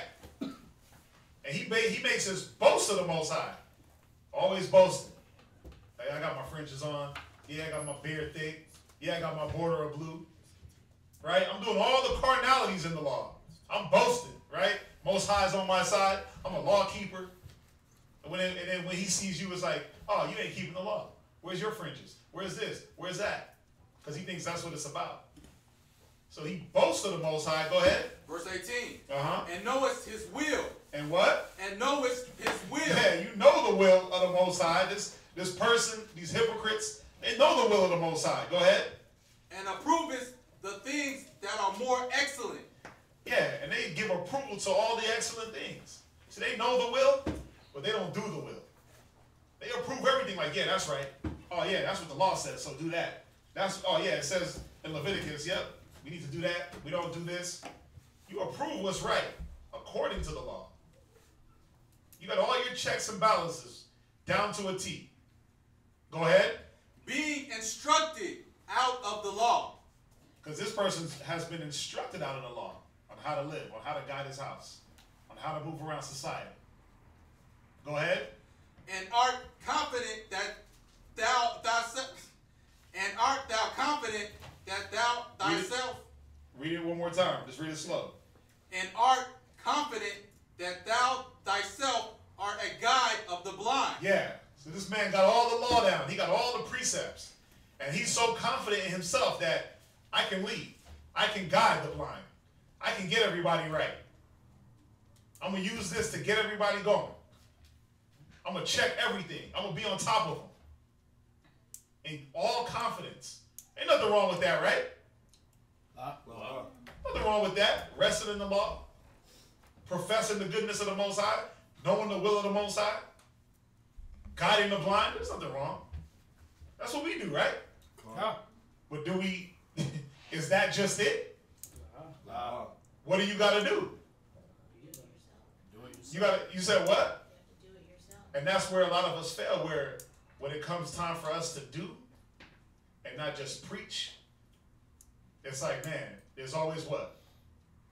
Excuse. There's always a reason why I can't, a reason not to. You can find 50,000 reasons why not, but one reason why, or two reasons why. Y'all understand that? Read on. A light of them which are in darkness. Yeah, I can bring them all out the darkness. Again, there's nothing wrong with this. There's nothing wrong with having that mind. That I'm going to wake up the blind. I'm going to bring them out of the darkness. There's nothing wrong with a man having those thoughts. That, man, I want to get my people right. But wouldn't he have to be right, or at least attempting to be right himself? Yeah, right? But again, this is where it gets dicey. Because now when it's time for me to perform the doing of it, I don't have any experience. I don't have the know-how. Because instead of taking what was given to me and really putting it into my soul and really cherishing it, it was like, yeah, I'll get to that later because I'm busy. I'm busy in the wrong conversations with the wrong crowd, video games, TV, movies, right? I ain't gonna study. I ain't gonna study. I ain't gonna listen to counsel. I'm gonna just hear it. Let it go. They always say it goes from one ear to another. Right? You got something? Oh, okay. Finish that up. Verse 20. An instructor of the foolish. An instructor of the foolish. Go ahead. A teacher of babes. Read. Which has the form of knowledge and of the truth in the law. Go ahead. Thou therefore, which teachest another. You gotta check this out. So he's like, listen, you did all these things. You teaching the blind.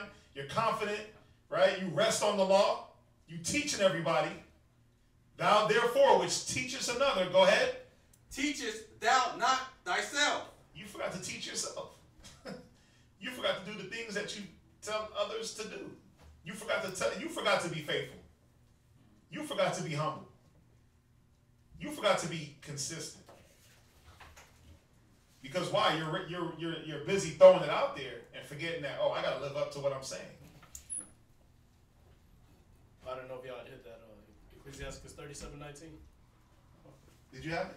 No. Oh no, you can pull it. Oh, wait a minute. Let me see. Let me scroll down. No, I don't have that one. Go ahead. Ecclesiastes chapter 37, verse 19. There is one that teacheth many. Ooh, I like that. Go ahead. There is one that is wise and teacheth many. Yeah, see, there's one that's wise. He got all the Bible precepts down. He knows where everything's at. As soon as you mess up, he can check it. Now, he's quick with it. He's a walking concordance. As soon as the rib gets out of order, he got all the rib getting order scriptures. He got all the Ecclesiasticus 25, right? He got all those on deck. Go ahead.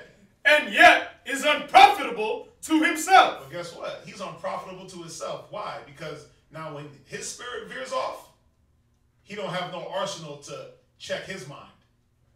What's that? What verse are we at? Ecclesiastes 37, verse 19. 37, 19. Ecclesiasticus 37:19. Hey, so you can dish it out, but you can't take it. And it's not even about taking anything. It's just about living up to what you know. That's all it is living what you know, living what you already know. The things that you give them to yourself. Apply them to yourself. But see, he's unprofitable to himself because now it's time for him to humble his mind, or for that sister to humble her mind, it's like, yeah, I'm not going to do that. I don't want to do that. I want to wallow in my pride. I want to wallow in sin. Instead of saying, man, let me build up an arsenal of things to get me right, scriptures that's going to pierce my soul, get my mind right. It's like, yeah, I'm going to just float along until the time comes, and I'm just going to be out of order and rebellious because I don't know how to apply that. I don't know how to do that, but I expect you to do it. That's a definition of a hypocrite. Was that it on that one? God. Yeah, I like that one. 37. Yeah, I like that. What you got? Yeah, you can go there. You can go there. Because that's another thing. Like I said, it's about the excuses. There's always an excuse why not. Why I can tell you to do something, but why I can't. Go ahead. Give me Ecclesiastes chapter 32 and verse 17. Like you said on the point about being a doer of the word, not just a hearer only. But read this, Ecclesiastes chapter 32 and verse 17. Ecclesiastes chapter 32, verse 17. All right, read. A sinful man will not be reproved. Yeah, it says a sinful man will not be reproved. The man in his own mind, doing his own will not be reproved. Read. But findeth an excuse according to his will. Yeah, because why? He's not doing the will of the Most High. He wants to do what he's doing. He wants to find an excuse to make what's going on feel better for himself, rather than submitting himself to the Spirit of the Most High, or herself, male or female. Read that again, sir. A sinful man will not be reproved. Read. But findeth an excuse according to his will. Yeah, and that's what happens. They find an excuse. They don't want to hear the Bible. They like to throw it out, throw these jabs out, pull one of the sickest scriptures. But like we said, whenever it's time to, once again, just get a little check, man. Humble yourself down. The way you do things isn't correct. They have an excuse. Nah, listen, the reason why I did it this way was because of this. Nah, they're not humbling their mind down. But once again, like at the beginning said, it's a sinful man. Does not want to be reproved. Read. And it just comes down to simple application. That's all it is. It's just simple tools and simple things that you put in your mind when it's time for you to wake up in the morning. Some brothers don't want to wake up. They're like, man, I gotta wake up. I gotta do this all over again. I gotta live the next day. Apply, teaching or hitting the mall, whatever it is. But then what happens? Do you carry that spirit throughout your whole day of, I don't feel like doing this? You're not supposed to. You're supposed to say, okay, well, what am I doing it for? Who is it for? Oh, well, we're building a nation. We're building our people, right? But in that carnal mind, it's like, man, well, it's all about me, me, me, me, me. I don't care about the nation. I don't care about the people. I don't care about any of those spiritual things. Were you done with that? Yes, sir. Go back to Romans 2 and verse 17. Romans chapter 2, verse 17. Jump back up to verse 21. Verse 21. Uh-huh. Thou therefore, which teaches another. Right, because that's what we're here for, is to teach others. Go ahead. Teachest thou not thyself? Right, that's a question. You didn't teach yourself. Go ahead. That thou preachest a man should not steal. Hey, you telling everybody, don't steal, don't kill, don't eat pork. Go ahead. Doest thou steal? Well, you ready to give pork and steal from your people? Think about it. You got to think about it. What type of man is that? Where's his brain? Read on. Thou sayest a man should not commit adultery. Doest thou commit adultery? Go ahead. Thou that abhorrest idols. Yeah, you telling your rib, look, you bound to me for life. Right? You bound to me for life. The law says so. But then what happens? In your mind, you're committing adultery. You got idols in your mind. You straying away from the Most High. Your mind is adulterous. Because you don't want to abide by the law that the Most High set down. You don't want to abide by the rules and regulations that the Most High set down. You commit adultery in the Most High with your thoughts and with your wanting to do things your way.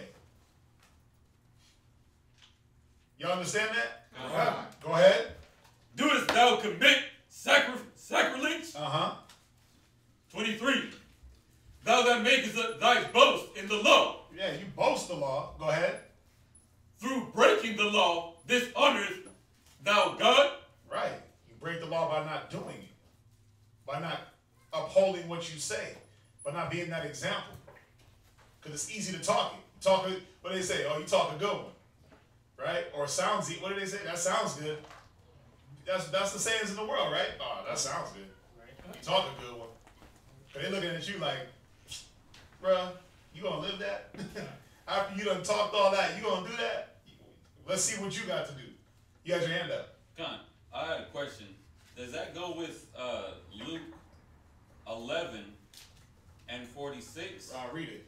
It says, and he said, woe unto you also, ye lawgivers, ye lawyers, for ye laid men with burdens grievous to bore. That goes right along with it. You can read it. Go ahead. And ye yourselves touch not the burden with one of your fingers. Where you at? Luke 11? Luke 11, 46. Yeah, go ahead. Luke chapter 11, verse 46. And he said, woe unto you also, ye lawyers. Right. For ye laid men with burdens grievous to be borne. Right. And ye yourselves touch not the burdens with one of your fingers. Yeah. It's like, man, you're going to put all this work. You're going to point, you quick to give out orders. You quick to point out what needs to be done. Look, pick that up, do that. Go over here, run over here, do that. But then when you're needed to do something, it's like, oh, I can't do that. I can't, no, not me. That's not in my position. That's not in my position description. Right? I didn't sign up for that. Go ahead. 47. Woe unto you, for ye build sepulchres, and yeah. So you get the point on that, right? Yeah, that goes a bit. It's talking about the same thing. You're able to dish it out, but when it comes time to actually do it, either you can't, and it's not that you can't. You're just unwilling. You feel like now, and this was going into think about it, the lawgivers. They put themselves on a status. Like I'm in a status now that where I'm gonna point you around and boss you around, but when it comes time for me to go out there and do what I'm giving you to do, I don't have to do that. Jump back. Where are we at? Romans? Romans chapter 2, verse 24. Go ahead. For the name of the Most High is blasphemed among the Gentiles through you. Yeah, this is how the name of the Most High is blasphemed. They're looking at you like, wait a minute, I thought you didn't eat pork. But then you at the company dinner, right? Eating shrimps, crabs, lobster. Right? They told you that they had pork in it because they knew you didn't eat pork. You're like, oh, I'm good. God forgive me. Yeah, God will forgive. Wait a minute, I thought you were married, sis. But yeah, it's just a little light flirting, right? Just flirting on the text message chat. They know you're married. They know what you stand by. But then when it's time for you to fulfill a little bit of your lust, it's like, I can slide. 'Cause that's what it really is. I mean, think about it. What is that mind? That's the mind of a man or a woman that's trying to have their way. Where they say, have your cake and eat it too. You're trying to have your way and trying to bend corners and not living up to what you throw out. Where we at? Romans chapter 2 and verse. That's it on that one. 25. Go to Ezekiel 33 and verse 31.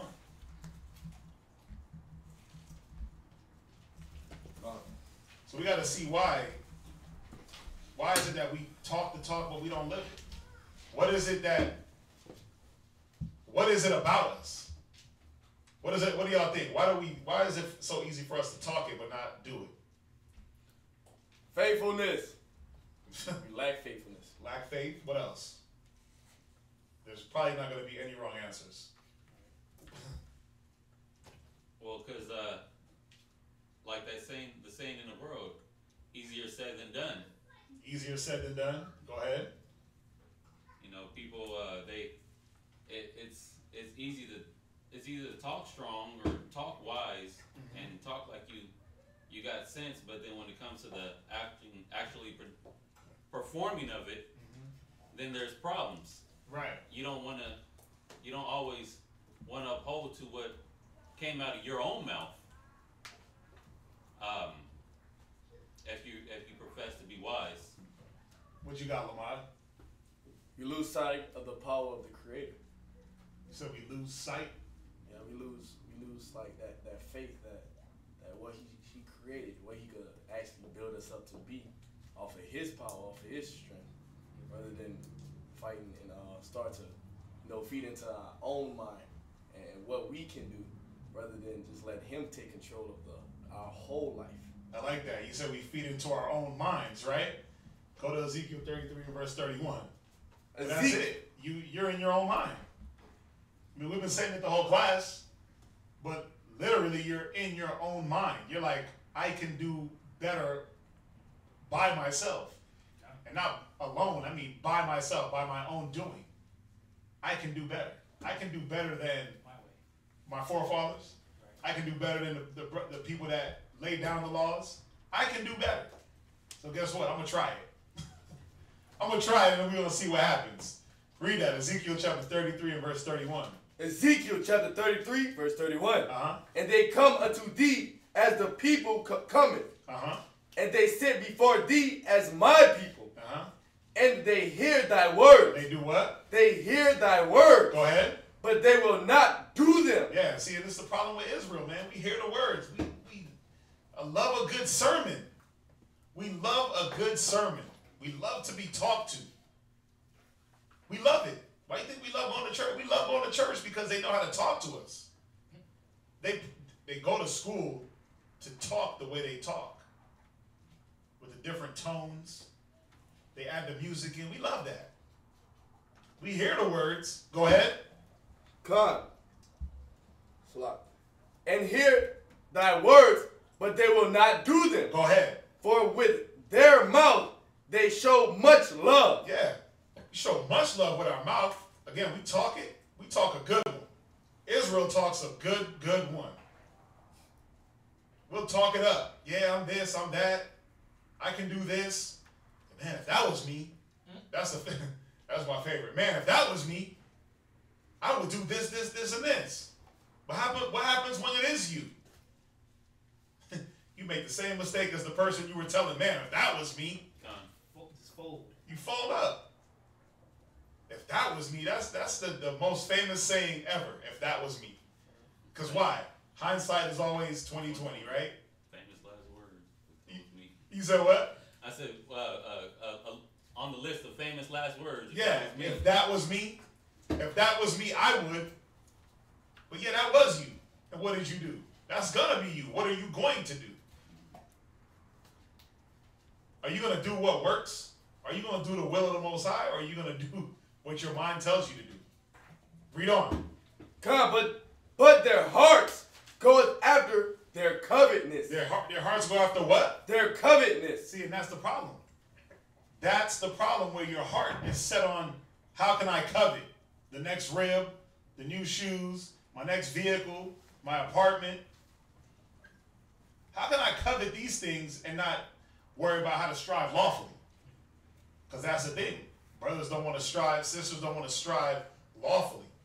They want to be masters at everything, but they don't want to take the time to learn how to be a master. You want to be the master teacher? You got to go through the trials and tribulations of a teacher. You're going to mess up. You're going to do good, right?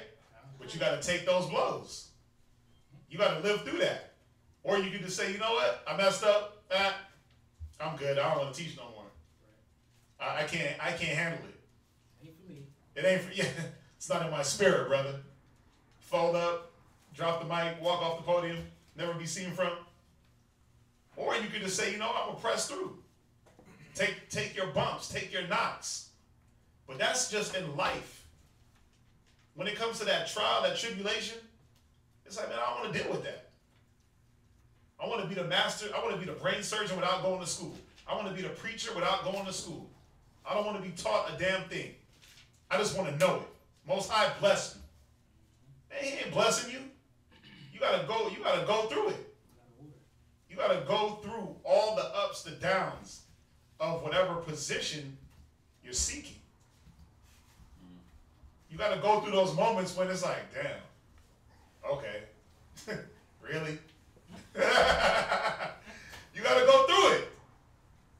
When you just want to just give up, but you don't give up. You fight. You apply.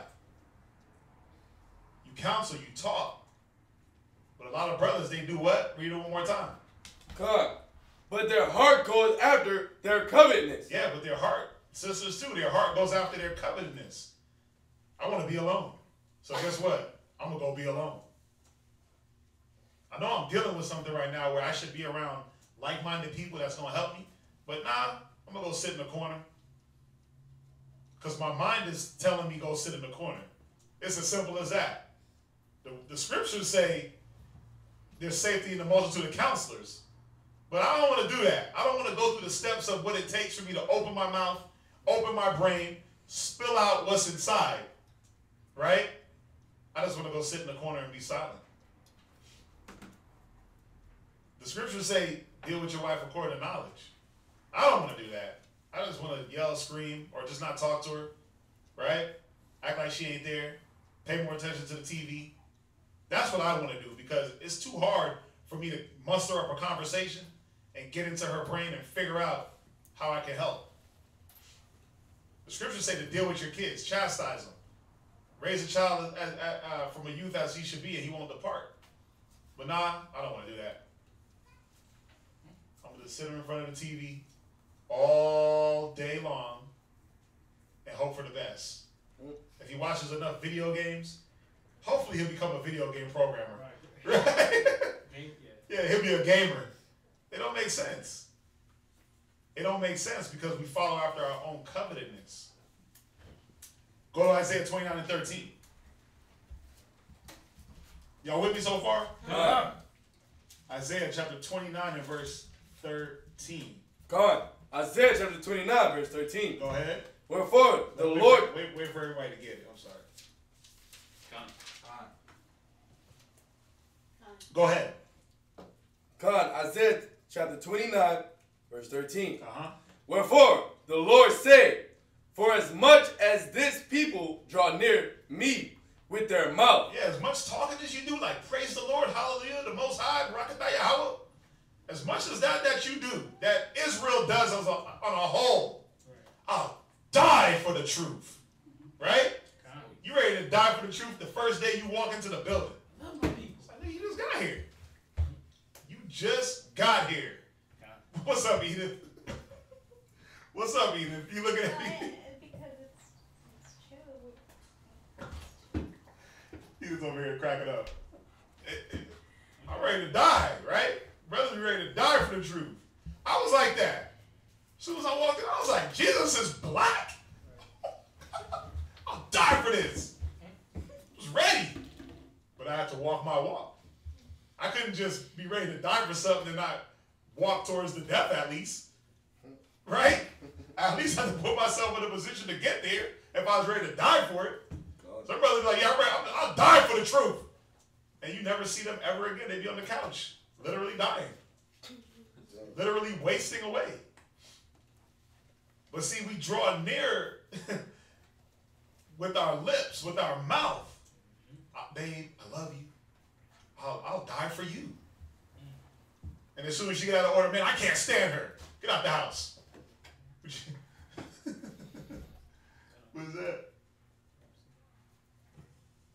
go there. You ready to go there? No, let me finish. Let me finish on this point, and I'll let you go there. Read on. And with their lips do honor me. Yeah, we honor the Most High. Man, God is good. The Lord done blessed me today. The Lord is good. God is good. Everything that happens, praise Yah. Right? Everything is praise Yah. Everything is praise Yah until it's like, okay, listen, we need you to go do this, and it's like, that's not part of Yah. That's not my Yah. Yahweh, right? Some brothers say Yah. That's not, like, where's that in the scriptures? The first thing they want to do is ask, where's that? What you mean, where's that? It's right here, right? No, that don't say that. Yeah, it does.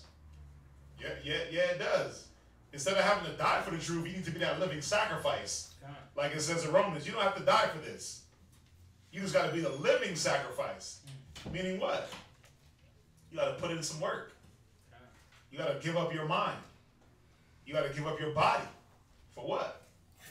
No greater love that a man lay down his life for his brethren. See, and that's where a lot of brothers go off, where they don't want to do that. They don't see the benefits in doing that. It's like, why should I lay down my life? Why should I do things the Bible way when I have my, oh, here it is. Here it is. I'm my own man too. Right? I got my own thoughts. Oh, brothers say, I'm my own man. Of course you are. We're all our own men and women. But when you're your own man that comes into the truth with nothing but mistakes and a bad record of making bad decisions, bad decision making, bad reasoning, then somebody got to show you like, nah, wait, that wasn't right because you ended up like that. You shouldn't have slept with her. That's why you got the drip. You should have wore a condom there because that's why you got like 8 kids, right? And then we look and we're like, well, brother, you want to keep making the same mistakes, sis? You want to keep just jumping from beef to beef every week? Or do you want to apply wisdom, knowledge, and understanding so that way you can live the right way? But it's like, well, I'm my own man. I'm my own woman. You ain't God. You ain't Christ. It's all good. Do I restart it, sir? Is that what's gonna take? Yeah, it's all good. Yeah, that's the second time today. I wonder if it is. You think it's the computer? That's the second time today. Or is it the internet? It's either the internet or it's a YouTube program. It's a YouTube what? A YouTube program. Oh. Will y'all see that? Read on in Isaiah 29:13. God, but have removed their hearts far from me. See, you purposely removed your